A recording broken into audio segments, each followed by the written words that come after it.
Good afternoon, ladies and gentlemen, and welcome to the National Press Club of Australia and today's Westpac address. My name is Sabra Lane. I am the club's president. I'm also the presenter of the ABC radio program AM. Today's guest is the Prime Minister, Scott Morrison. Welcome back to the club. We're holding today's event under COVID-19 restrictions. If you are following us online, you'll find us at Twitter. Our user handle is @PressClubAUST. Ladies and gentlemen, please join me in welcoming the Prime Minister, Scott Morrison. Here you go. Well, thank you very much, Sabra, and thank you for the opportunity to be here today. Can I begin by acknowledging, of course, the Ngunnawal people, their elders past and present, and importantly emerging, and can I also acknowledge any servicemen and women and veterans who may be joining us today, either here or through the broadcast, and can I simply say to you, thank you for your service. A year ago, I said, how good is Australia? And how good are Australians? And over the past year, Australians have proved this time and again. We are an amazing country, a view shared by all of my government, I'm sure all of the Parliament, my colleagues here with me today, the Deputy Prime Minister, the Treasurer, the Leader of the Government and the Senate, my many colleagues.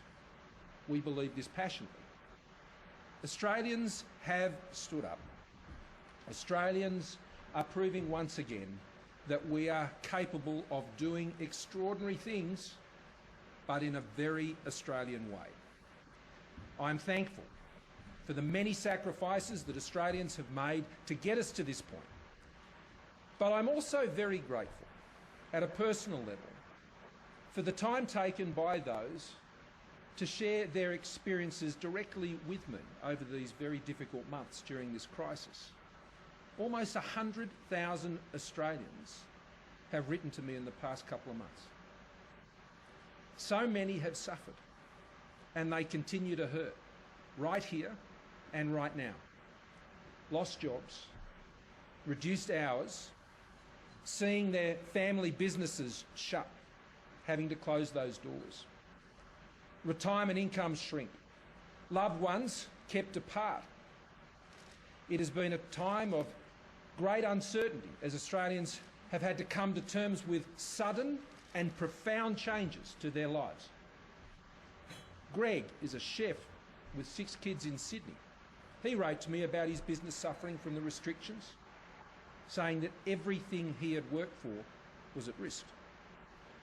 Sue from Jimbooma told me that other than a first home owner's grant, she had never received a cent from the government. JobKeeper saved her business, she said, and she just wanted to say thank you. Anthony, not the one you're thinking of, but quite genuinely Anthony from Western Australia, he sent me his wedding photo. His wife of 50 years had just passed away. He said his wife was the most caring person you could ever meet, and he was absolutely heartbroken that he couldn't give her the send-off that she deserved. Of all the things, of all the decisions we have taken, that was undoubtedly one of the hardest. And you know, I received an email from 3 children in a similar vein in Western Australia, and it completely floored me. Their father, terminally ill, and they told me they understood their dad's funeral would have to be small. And they wanted me to know that they were okay with that, because they said it will help keep hospitals available for other patients with cancers and diseases. That's incredible. Our people are amazing. And there was Rebecca, a young woman. She's also terminally ill. And she sent me this beautiful handwritten letter, just wanting to let me know that she was praying for me every day. And then there's Ty from Traralgon, and he wrote this. We just need someone to fire the starter's gun on the economy, someone to say, on your marks, get, set, go. Well, I've got good news for him. Today I want to talk about that recovery, because that is what millions of Australians are now relying on. and there is reason to hope. Australia is weathering this storm better than many and better than most. Indeed, together with a handful of nations, we have led the world in this response. Our response has followed a clear plan to save lives and to save livelihoods, with strong and coordinated leadership across all governments, brought together through the innovation of the National Cabinet. Firstly, in that plan, fight the virus, save lives. On the health front, this has meant closing the borders early, imposing strict isolation and quarantine for returning Australians, introducing tough social distancing rules, and reluctantly having to close businesses. We built up our medical stockpiles of masks and medicines. We tripled the critical care capacity in our hospitals, getting the respirators our hospital needs, and our testing regime has led the world. We built a health detective workforce to track and trace every case, now supported by more than 6 million Australians who have downloaded the COVID Safe app. This decisive response has helped Australia to suppress the virus and avoid the scale of devastation, infection and death seen in so many other countries around the world. And you know, we should not downplay this achievement and pretend like the risk never existed or that our preparations or our precautions were unwarranted. Let me assure you, Australia, the risk was great and uncertain, and it still is. Countries like ours, developed, sophisticated economies with strong health systems, have experienced death rates more than 100 times what we have experienced here in Australia. The fact our worst case scenarios have not been realised is cause for great relief, not apathy. Second, we've bought ourselves precious time in our plan, not just to build up the health system, but to put in place the economic lifelines needed to cushion the cruel economic blow of this virus. JobKeeper, JobSeeker, our business cash flow measures, the stimulus payments to other beneficiaries and pensioners have provided the vital economic bridge and will continue to for so many businesses and workers. There are more than 5 million Australians directly benefiting from these initiatives at a now anticipated direct cost of more than $150 billion in just 6 months. All borrowed, all of it, against future tax revenue. These supports can only be temporary. It was William Green, the leader of the American Federation of Labor, who said during the Great Depression in 1934, we cannot indefinitely support 1/6 of our population on money borrowed against future taxes. That was a Labor leader in the Great Depression. With tangible success on the health front and economic lifelines now in place, we've embarked on the next stage of our plan, and that is to reopen our economy.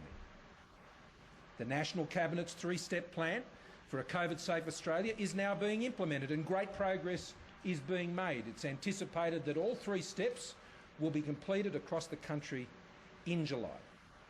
According to Treasury, this 3-step plan will see some 850,000 jobs ultimately restored once the full impacts are realised in the months that follow. Success in the current phase will certainly not be easy, and it can't be assumed as we go through this reopening process. It will not be business as usual. Opening up will be harder than closing down. We will have to retrain, to live and work in a way that creates a sustainable COVID-safe economy and society, as you indeed are doing here today. Safe Work Australia is providing the tools to help businesses and employees alike to make these changes. All of us are in uncharted territory. There will be inconsistencies, there will be frustrations, there will be trial, there will be error. And during this time, we can sadly expect unemployment and underemployment to rise before it falls. debt and deficits to rise sharply as costs rise and revenues fall. This will test our confidence and our resolve. That is why the reopening of our economy must be followed by a concerted effort to create momentum and to rebuild confidence. This will provide the platform then to reset our economy for growth over the next 3 to 5 years as Australia and the world emerges from this crisis. The overwhelming priority of this reset will be to win the battle for jobs. The budget later this year, which the Treasurer will bring down, is an important part in that reset. The backdrop for that budget will be one of the starkest our country has seen. The most challenging domestic and global economic environment we have faced outside of wartime. But we should remember that this event, these difficult times, were not caused by economic failure, but a global health pandemic. The problem was not the economy, and we should be encouraged that we have restored jobs and rebalanced our budget before. Prior to the COVID crisis, more than 1.5 million jobs had been created right across the country, as we had promised. And the budget had been restored to balance from chronic deficits. Our biggest gains were made by females in our workforce, who have been particularly impacted, I should stress, by this crisis. The female workforce participation rose to record levels prior to entering this crisis, and the gender pay gap fell to record lows. So Australia, we have done this before, and we can do it again together. Our confidence as a nation continues to build. In fact, the consumer confidence has climbed back 80% in the past 8 weeks off the dramatic fall. We must start, though, by working together. This is where we start, restoring the jobs that have been lost. We need a job maker plan for a new generation of economic success that can guarantee the essentials that Australians rely on. As we reset for growth, our job maker plan will be guided by the principles that we as Liberals and Nationals have always believed in, to secure Australia's future and put people first in our economy. Firstly, we will remain in Australia an outward-looking, open and sovereign trading economy. We will not retreat into the downward spiral of protectionism. To the contrary, we will continue to be a part of global supply chains that can deliver the prosperity we rely on to create jobs, support incomes and build businesses. Our economic sovereignty will be achieved by ensuring our industries are highly competitive, resilient and able to succeed in a global market, not by protectionism. While a trading nation, we will never trade away our values or our future for short-term gain. With trade, alliance and other partners, we will work to establish and maintain the balance needed for peace and stability in our region, upon which everyone's prosperity depends. Secondly, is the principle of caring for country, a principle that Indigenous Australians have practiced for tens of thousands of years. It means responsible management and stewardship of what has been left to us to sustainably manage that inheritance for current and future generations. We must not borrow from generations in the future from what we cannot return to them. This is as true for our environmental, cultural and natural resources as it is for our economic and financial ones. Governments therefore must live within their means, so we don't impose impossible debt burdens on future generations. That violates that important caring for country principle. Thirdly, we must seek to leverage and build on our strengths.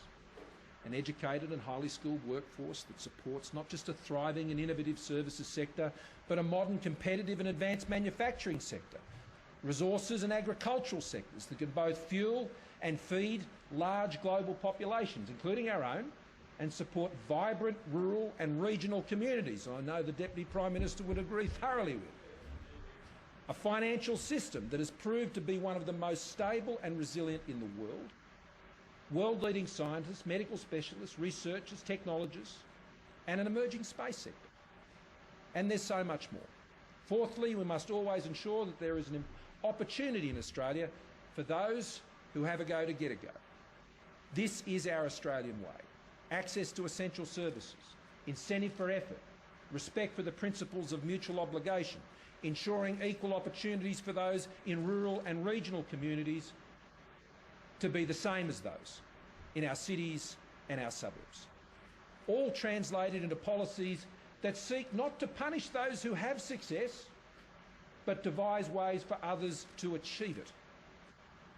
And then there's the fifth principle, what I like to call the Sir Peter Blake principle. I spoke to Jacinda Ardern this morning. Doing what makes the boat go faster. Now, my colleagues are very familiar with this principle. Many years ago, I worked in New Zealand where I looked after the government's then engagement with the Team New Zealand 2000 America's Cup defence. Team New Zealand, led by the late Sir Peter Blake, was competing in one of the richest sporting events in the world. Biggest sponsors, enormous global media investments, broadcast rights, high-tech sport like you've never seen. You would think no expense spared by any team in that great quest. But early on I learned the key to Team New Zealand's success.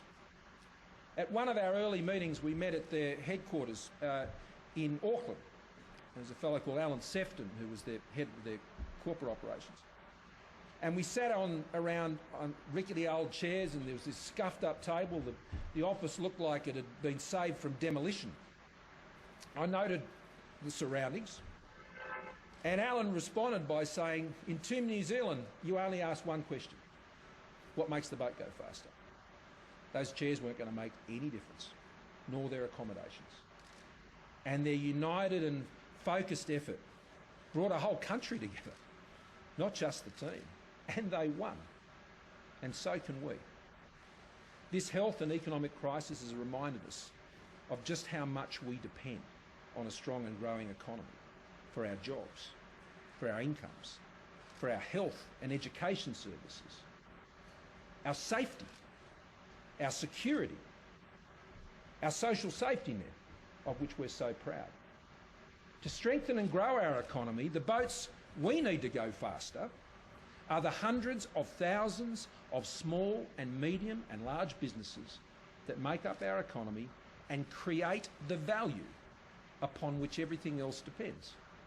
Value created by establishing successful products and services, the ability to be able to sell them at a competitive and profitable price, and into growing and sustainable markets. It's Economics 101. That's what happens in a sustainable and successful job-making market economy. Now, it's true that in the short term, demand stimulus by government can boost your economy. And that is why the Treasurer and I, together with the Cabinet, have supported this as an emergency response. But it must only be temporary. At some point, you've got to get your economy out of ICU. You've got to get it off the medication before it becomes too accustomed to it. We must enable our businesses to earn Australia's way out of this crisis. And that means focusing on the things that can make their businesses go faster. Skilled labour businesses need to draw on. The affordable and reliable energy they need. The research and technology that they can draw on and utilise. The investment capital and finance that they can access. The markets they can connect to. The economic infrastructure that supports and connects them. The amount of government regulation they must comply with. And the amount and the efficiency of the taxes they must pay, in particular whether such taxes encourage them to invest and to employ. Now, that is the change agenda of our job-making plan, to enable Australia to emerge from this crisis and set up Australia for economic success over the next 3 to 5 years. Skills, industrial relations, energy and resources, higher education, research and science, open banking, the digital economy, trade, manufacturing, infrastructure and regional development, deregulation, federation reform, a tax system to support jobs and investment. Now, the challenges are enormous, and you'll be pleased to know I'm not going to go through all of those this afternoon. But wherever possible, I can assure you of this, I will seek to bring people together to define and achieve the change we need to in all of these areas. And today I just want to focus on 2 areas, skills and industrial relations. Now, I'll address many of the other components of our Job Maker plan in the weeks and months ahead as we proceed to the budget in October. A process that is one of patiently putting each brick in the wall. This will occur simultaneously with managing the ongoing pandemic. Let's not lose sight of that and addressing the right here, right now needs of Australians who continue to be severely impacted. So on skills, we need Australians better trained for the jobs businesses are looking to create. It's that simple. Off the back of the Joyce Review and my conversations with premiers and chief ministers and, of course, the Minister for Skills, Michaelia Cash, who's here with us today, we can bring these matters to the fore in the coming months in the name of creating jobs. At a federal level, we are focusing on 3 key issues. Firstly, the complexity of a system that is clunky and unresponsive to skills demands. Ask any business, they'll tell you that. The lack of clear information about what those skills needs are now and into the future to guide training and funding. Ask any student or their parents about what it's like to deal with the system and whether they think they're getting value out of it, and they'll tell you that. A funding system marred by inconsistencies and incoherence with little accountability back to any results. Currently, the average time frame to develop or update training products is 18 months, with a third taking over 2 years to update. Not very responsive.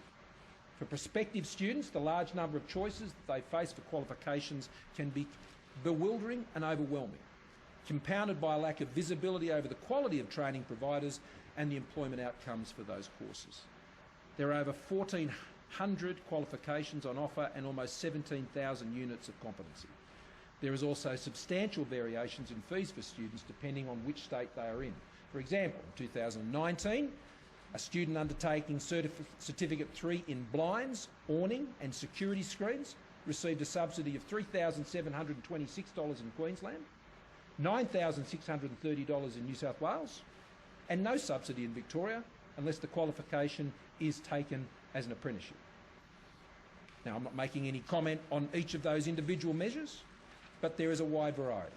Subsidies for a diploma of nursing in 2017 varied between $19,963 in Western Australia and $8,218 in Queensland. And all of this is before the question surrounding the quality of that training is addressed. No surprise then that state subsidised students in Queensland incur VSL debts that are on average more than double that of New South Wales subsidised students. It is no wonder that when faced with this complexity, many potential students default to the university system, even if their career could be best enhanced through vocational education.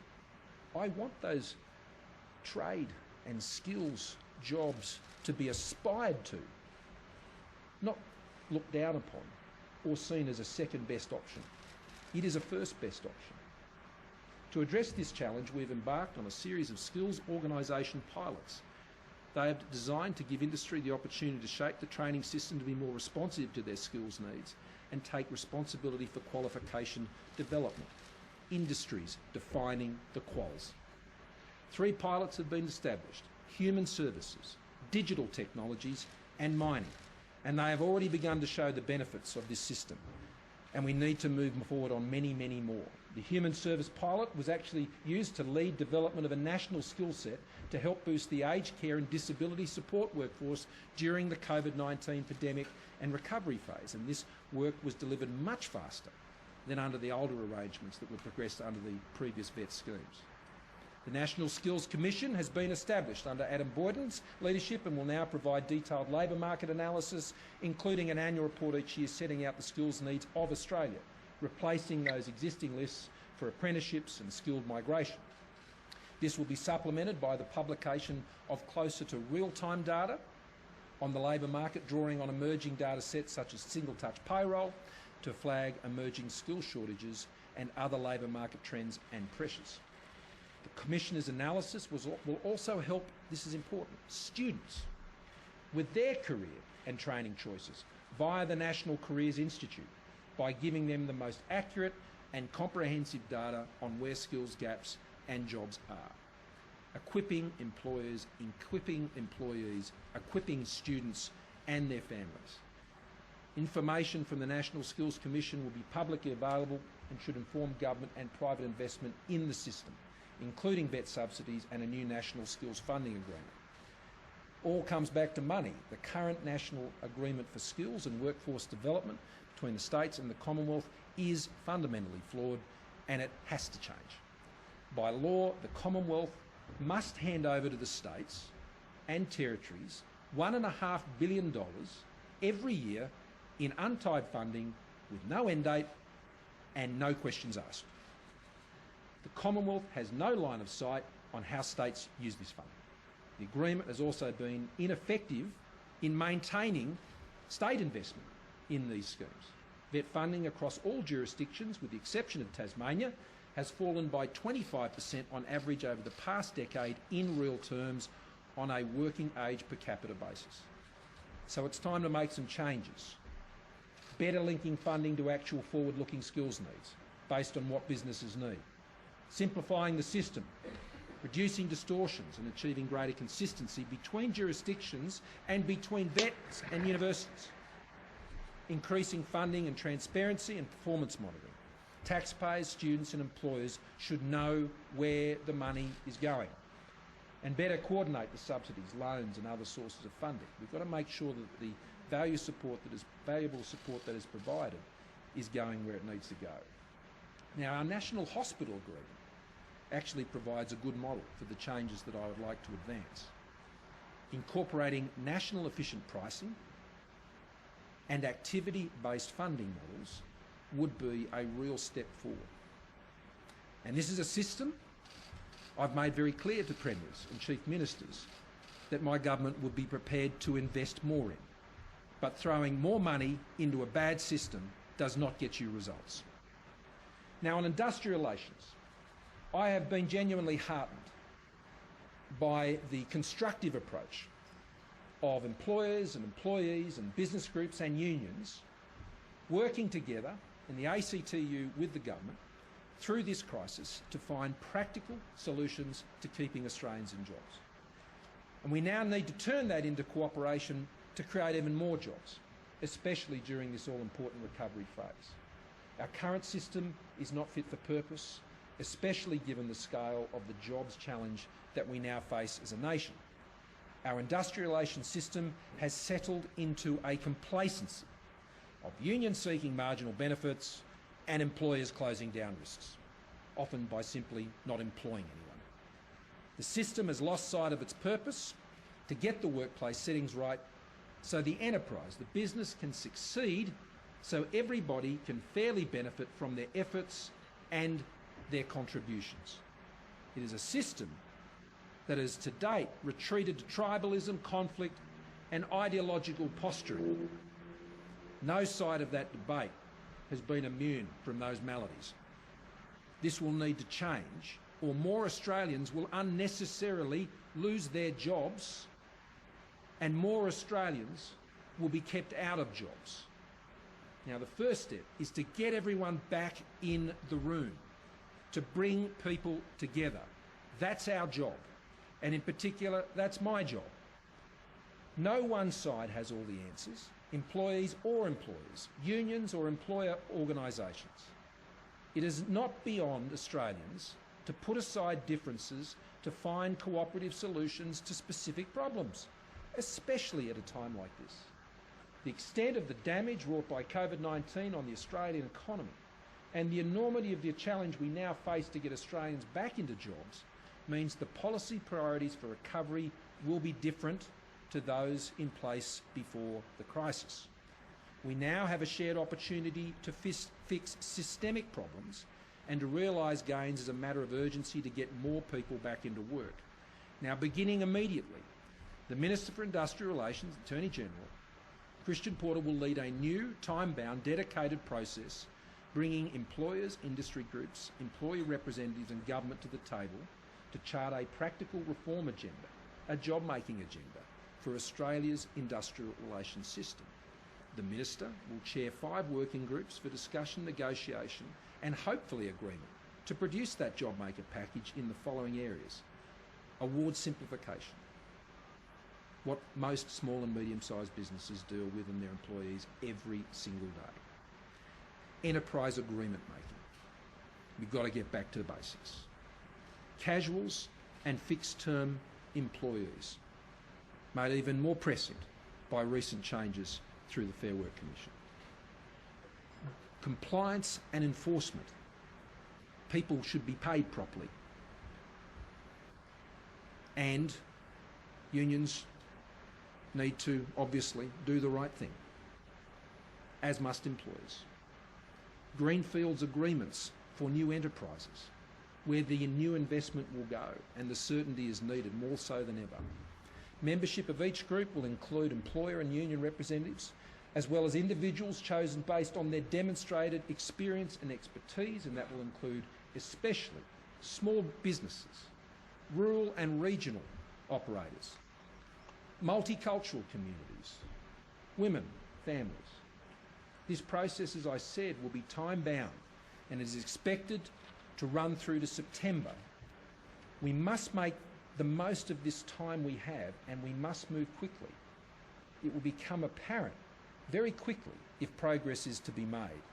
The working groups will either reach something approaching a consensus on issues, or they won't. But we've got to give it a go. Participation in the groups is being invited without prejudice to their positions. Ultimately, it will be, though, the government that will take forward a job-making agenda from this process. The purpose is simple and honest: to explore and hopefully find a pathway to sensible, long-lasting reform with just one goal: make jobs. To maximise the opportunity for a genuine course of negotiation and compromise and cooperation that is vital to create jobs and chart an economic path back to what is mutually beneficial prosperity. In good faith, we have decided that the government will not pursue a further vote in the Senate on its Ensuring Integrity Bill. Not pursuing a further vote, though, I hasten to caution on this bill, does not reflect any change or lack of commitment to the principle that lawful behaviour of registered organisations should be strictly required on all work sites in Australia. The government maintains its complete lack of tolerance for the kinds of behaviour we have particularly seen from the CFMMEU on Australian construction sites in recent years. It's not only illegal, it's costing jobs. Given how critical the construction sector will be to the task of rebuilding the Australian economy, the government remains committed to ensuring the law-breaking stops. We are committed to ensuring that this happens in the simplest, fairest and most effective statutory form possible, which we will consider going forward. But our first, the here and now priority, what we have to do right now, is to take this opportunity to work together through a genuine good faith process to get some real outcomes and to make the jobs that Australians need. Now, in conclusion, businesses and workers are innovating their way through this crisis. Doctors are now prescribing online like never before. Many workers, I suspect, will continue to work from home where it works for them and their employer. Cafes and pubs are plotting out safe distances for their customers to dine. Distilleries are making hand sanitizer. Now, many of these innovations will stay, some will change, and others will come along. But our JobMaker agenda will harness and support that innovation and the partnerships that are now being created. We will get Australians back to work. We will restore our nation's finances. We will continue to guarantee the essential services that Australians rely on. because we've done it before, and we will do it again, and we will do it together. Together, we are facing down this crisis as Australians, and we're doing so as a successful, vibrant and liberal democracy, open, transparent, just and fair, noble and compassionate, never willing to sacrifice the most vulnerable. This is our greatest strength. How good is Australia? Thank you very much.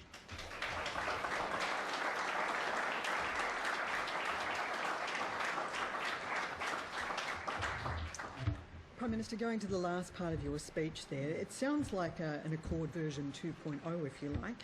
Has the government already communicated to key groups like the Business Council, the Small Business Council, the ACTU, to say we'd like you to sit in a big circle and smoke the peace pipe and get this thing done and dusted in 4 months?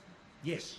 You have. What's the response been? Well, I'll allow them to explain their own responses. I think one of the keys when you bring people together is you don't speak for them. You let them speak for themselves. We've booked the room. We've hired the hall.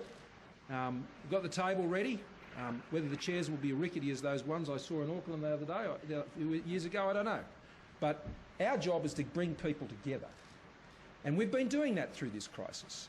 And though I've got to say it's been one of the greatest privileges to work with people across the spectrum.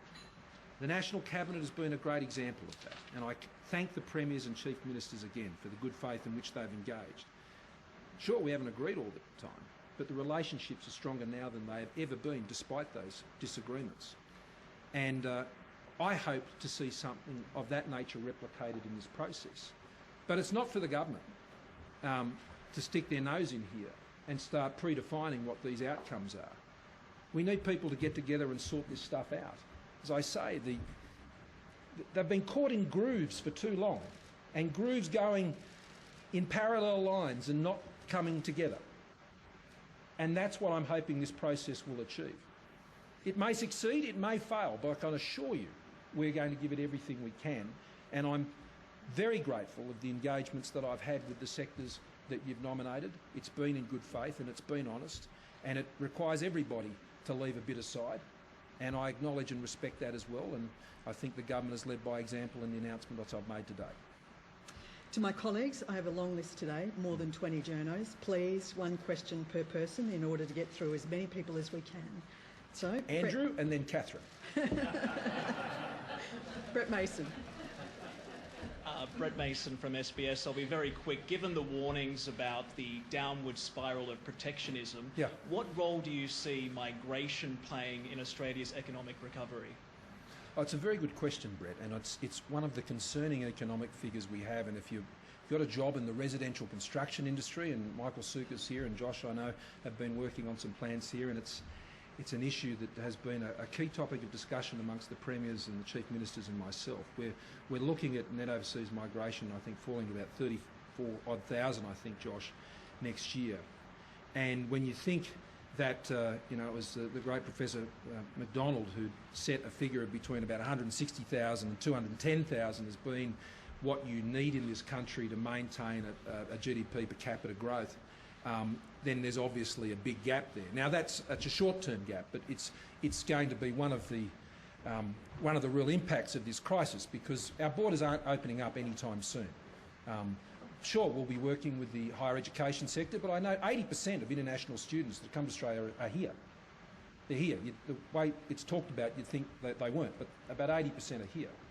And we'll work constructively with that sector. As I say, I was speaking with Prime Minister Ardern this morning, and we continue to have our discussions about the Trans-Tasman Safe Travel Zone, and it may well be that Sydney siders can fly to Auckland before they can fly to Perth, or even the Gulf Coast for that matter. But I can assure you I won't be holding back on expanding the size of our markets for our goods and our services to wait for some other borders to clear.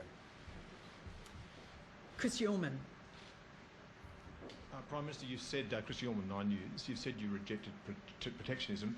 How important is the multilateral trading system to the world, and given the United States seems to have abandoned it and China wants to change it, what role do you see for Australia in trying to make sure that system continues to work?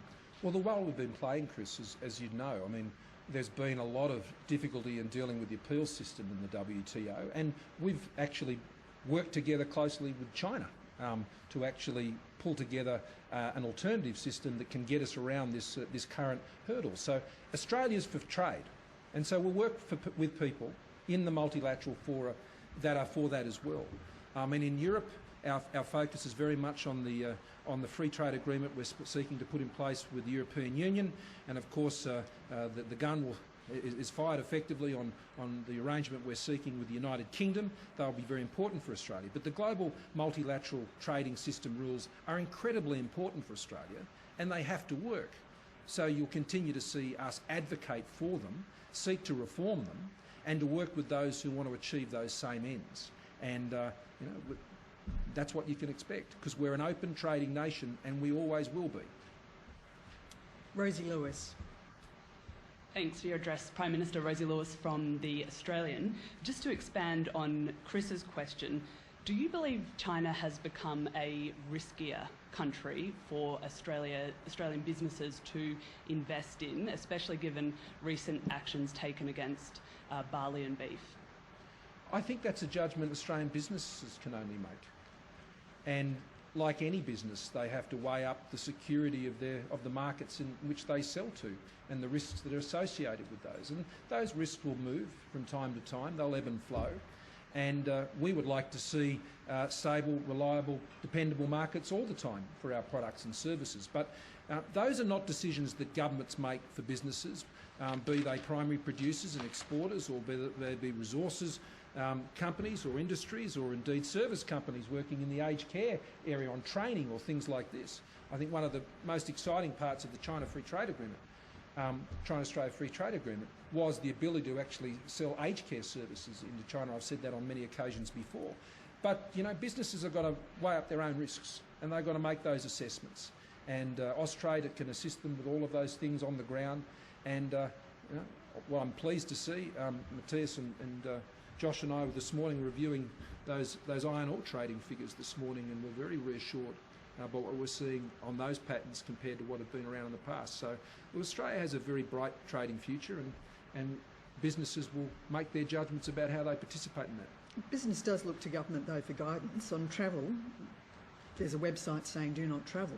If they want to do business with China, for example, they do look to you for clues. And as I said, that sort of advice is applied by Austrade in particular, but it's very unique and specific to the sector you're working in. There's not a general position that applies right across any one market, but we always work to ensure that those markets can be as viable and as sustainable and profitable for our businesses as they can be.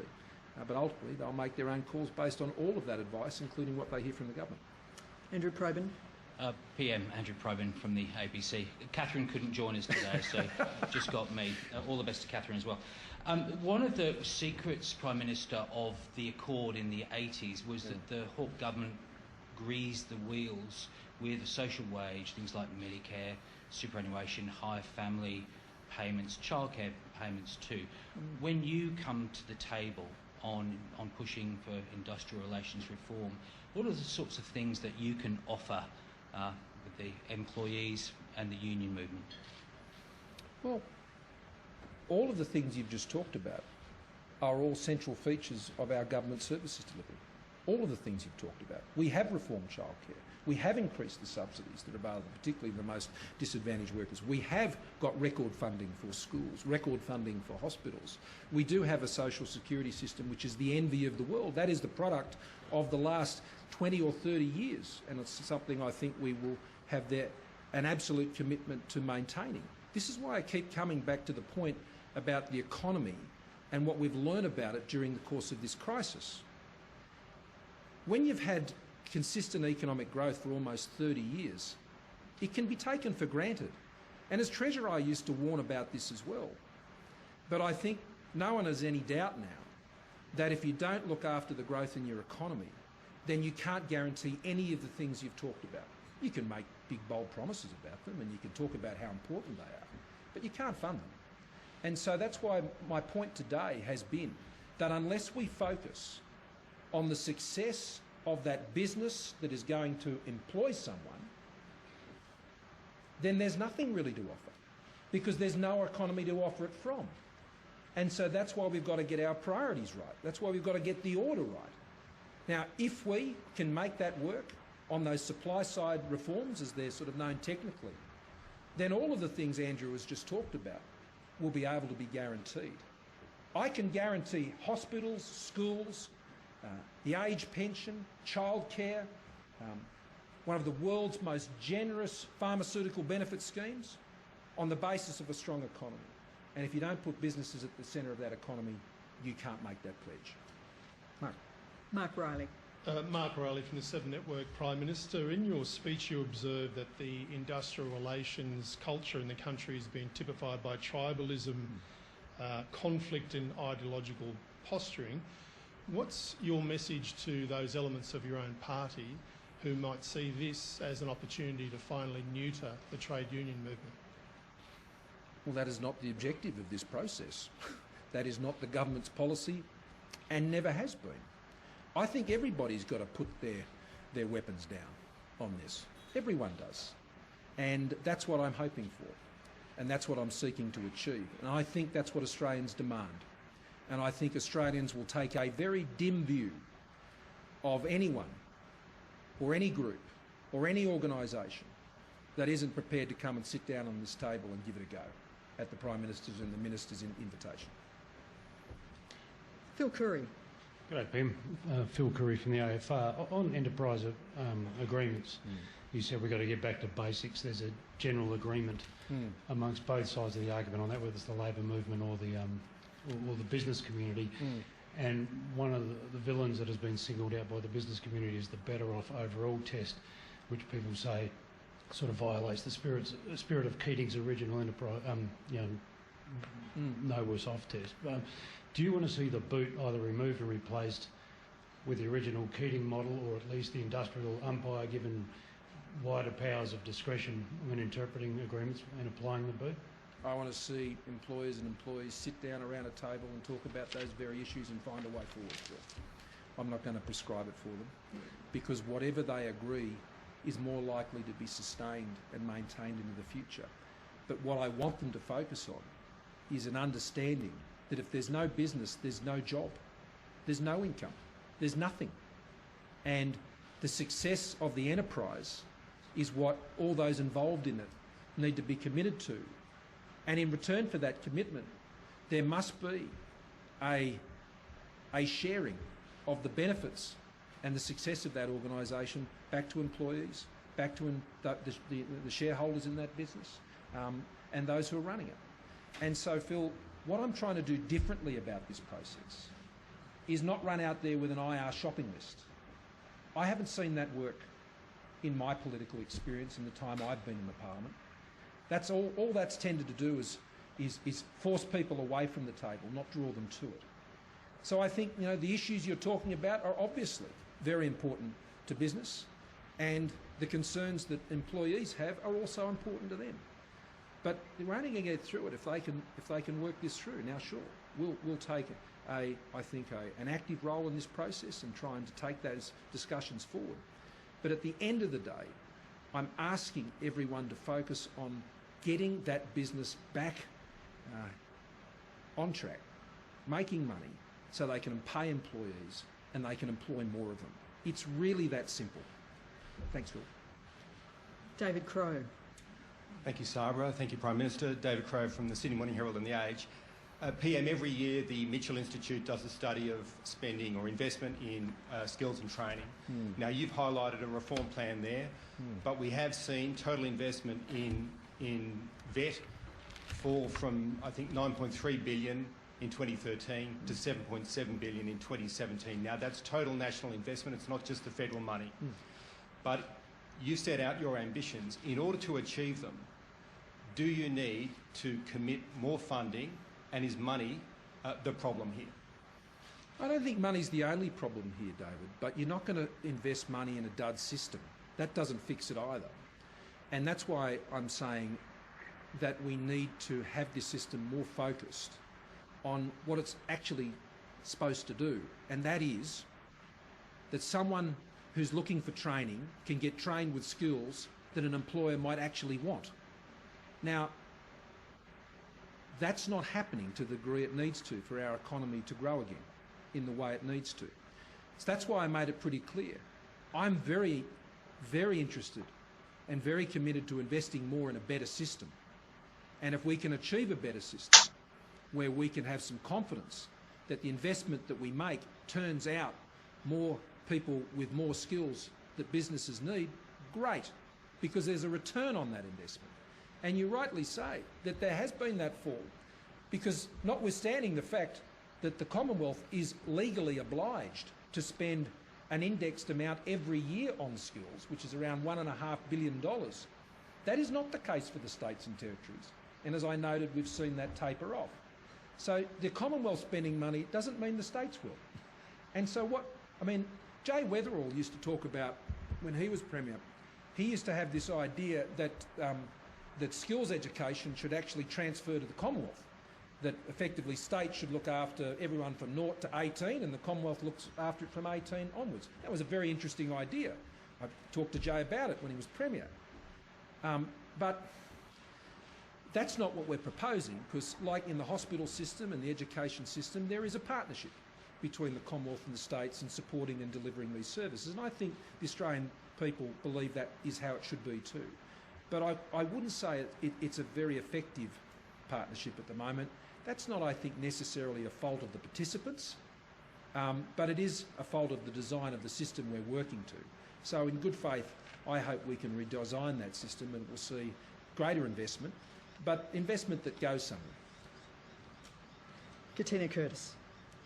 Katina Curtis from AAP. Thanks for your speech. You've talked a lot about the importance of getting people together in a room to come to an agreement. We have seen an example of that in the last few weeks with the universities and the union getting together in a room to come to an agreement that workers would take pay cuts in order to keep their jobs. But some individual universities aren't sticking to that agreement and they've cut jobs instead. So how can you guarantee that by bringing people together in these 5 working groups that what is done, the deal that's done in the room will actually be stuck to, including in Parliament? Well, no one can give you guarantees on everything. The only way you're going to get the strength of an outcome through this process is if you engage in it seriously and in good faith and you seek to build the cooperation that is needed for these agreements to stick. That's true in any relationship. A business relationship, an employer-employee relationship, in any partnership. It's about the relationship you build. And what I'm saying is the relationships have got pretty sick and they need a bit of counselling. And that's what this process, I hope, will do. It'll bring people together again and they can rediscover why they're together in the first place and that they depend on each other for their success and their shared success. And I think there has been a real disconnection along these lines. Employers have felt that their investments and their sacrifices and risks aren't always appreciated. And employees can often feel ripped off and feel like they're not getting a fair share of how the business is going. Well, you've got to start there, and let's see how we go from there. Michelle Grattan. Michelle Grattan from The Conversation. Some issues inevitably have been pushed to the side during the pandemic crisis. So I just wondered if you could give us an update on a couple of those. Do you still aspire to have an Indigenous recognition referendum next year? And what's your timetable now on the religious freedom legislation and the anti-corruption body?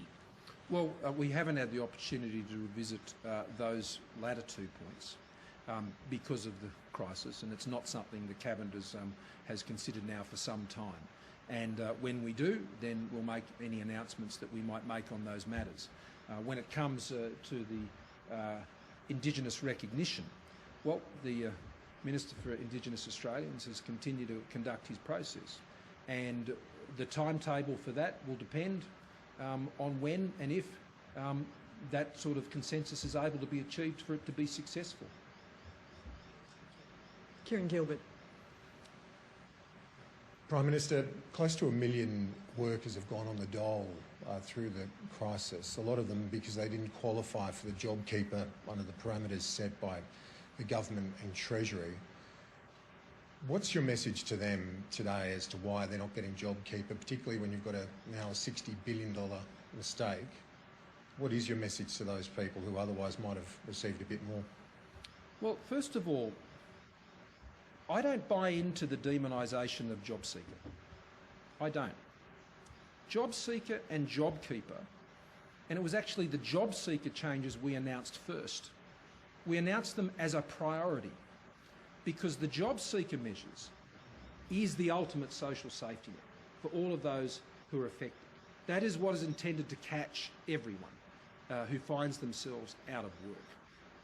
JobKeeper was designed for those who worked in businesses who had full-time jobs, part-time jobs, or what were effectively full-time casual jobs. That's who it was designed for. It was not designed to pay the bills of state governments or local governments. That is their responsibility. Nor was it designed to pay the bills of foreign governments. And those policy designs were put in place. And everyone who falls within those designs is getting JobKeeper. That's who is intended to get those payments. And JobSeeker was set at a commensurate level because remember, JobSeeker is not the only benefit you get. JobSeeker, when you're on JobSeeker, you get access to a range of other benefits, which includes rental assistance, family tax benefit payments, and a whole range of other benefits and allowances.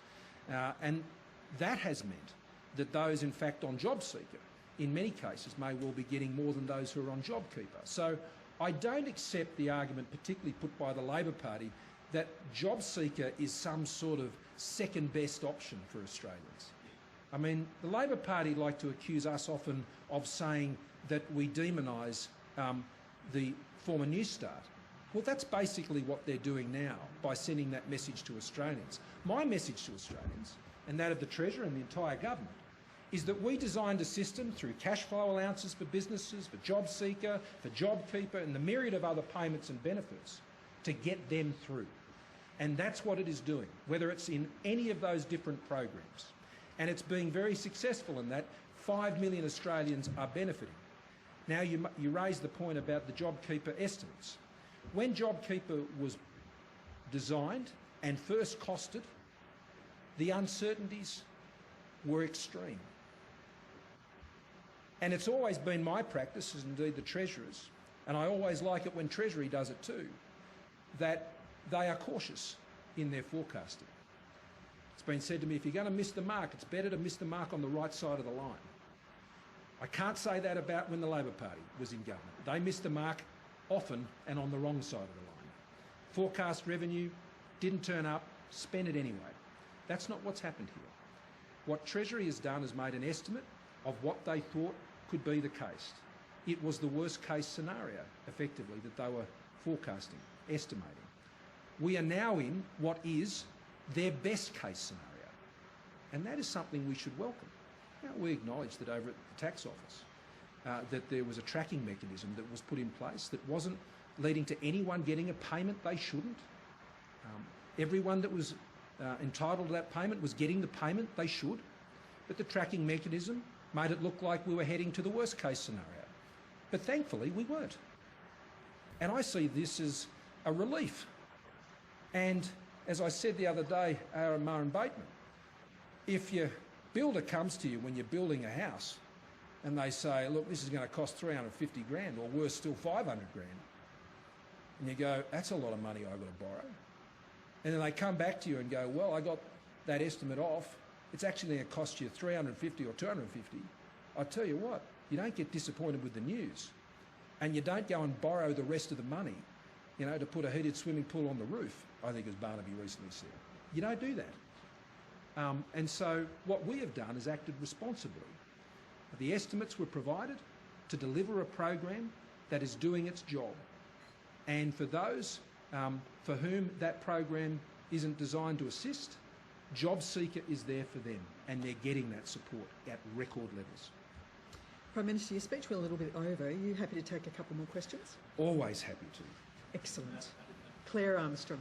Thank you, Prime Minister. Claire Armstrong from the Daily Telegraph. I've spent a lot of time with these guys over the last couple of months. You've flagged tax reform as another important part of the recovery agenda. States are now lining up with their ideas. New South Wales today flagged fringe benefit tax as an area that could be considered. What's your timeline for reviewing those established revenue mechanisms, and broadly, what do you see the burden that the states should be taking in this new era of consensus and collaboration? Well, I think their contribution so far has been great.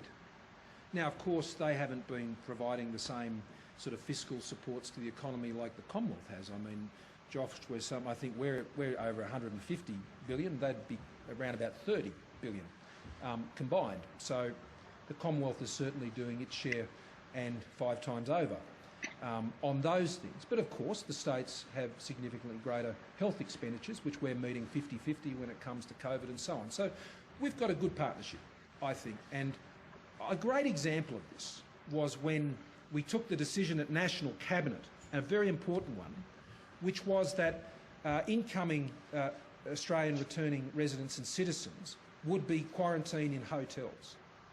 And the states immediately agreed that wherever they come in, that state would meet the bill, knowing that New South Wales in particular was probably going to bear the biggest burden on that. But there wasn't a quibble about it. And I suppose the solidarity of that group was, we just got to solve the problem. And I think the states and territories have been in very good faith as we've worked through this, and it's been a privilege to work with them along those lines. And I hope, and I have more to say about this after we've had further discussions about it as a National Cabinet, how that may translate into future arrangements for that body. And issues around tax will certainly, just like the skills issues I've identified today, will be important topics for them. But the way I think National Cabinet works best is it's got a mission, it's got a purpose. It's just not a broad agenda of whatever happens to be thrown up by the various state bureaucracies or federal bureaucracies. It is actually designed to, in this case, manage the crisis and the health and the economic impacts of that going forward. Creating jobs, I think, is the issue that we've all got our minds now focused on.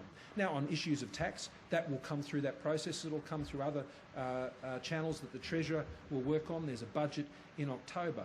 But I would simply say that our focus, as I said in the speech, is on what generates investment and what creates jobs. You know, you ask someone for their opinion on tax, and they can give you volumes. But I'm interested in the stuff that's going to create jobs and create investment. And I believe they are too. And if we can agree some ways forward there, I suspect more of it's at the federal level, certainly on income tax. I don't mean specifically personal income tax, all those issues. I mean, that's the mix. We all know what the mix is. I'm not dropping any breadcrumbs there or anything like that. I'm just saying tax is big and it's a complicated issue, and we'll work our way through it. Peter Van Onselen. Peter Van Onselen for Network 10. Prime Minister, so many Australians have lost their jobs or taken significant pay cuts to be able to try to help their businesses survive. You say we're all in this together, but you won't follow Jacinda Ardern's lead and take a temporary pay cut. You're the 3rd highest paid world leader. Your cabinet earns twice what the UK cabinet does. I know the go-to response is to point to the wage freeze for this year, but freezing an increase in the wage just isn't the same. Would you reconsider, just to show all those Aussies doing it so tough, that it's true, we really are all in this together?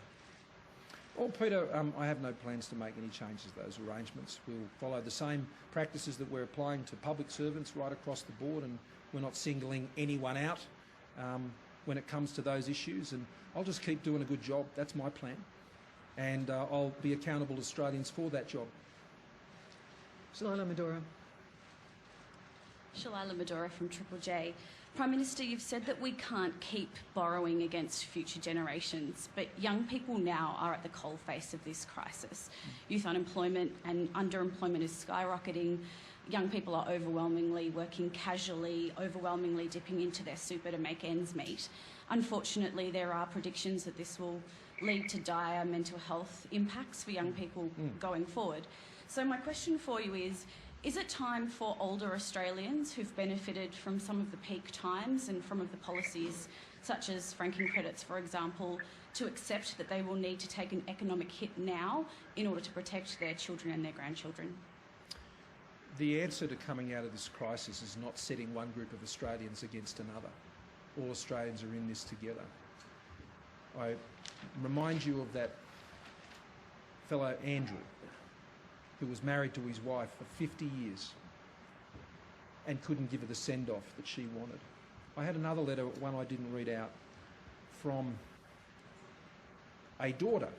She would have been in her probably 60s, and she didn't get to see her mum in the aged care facility before she died.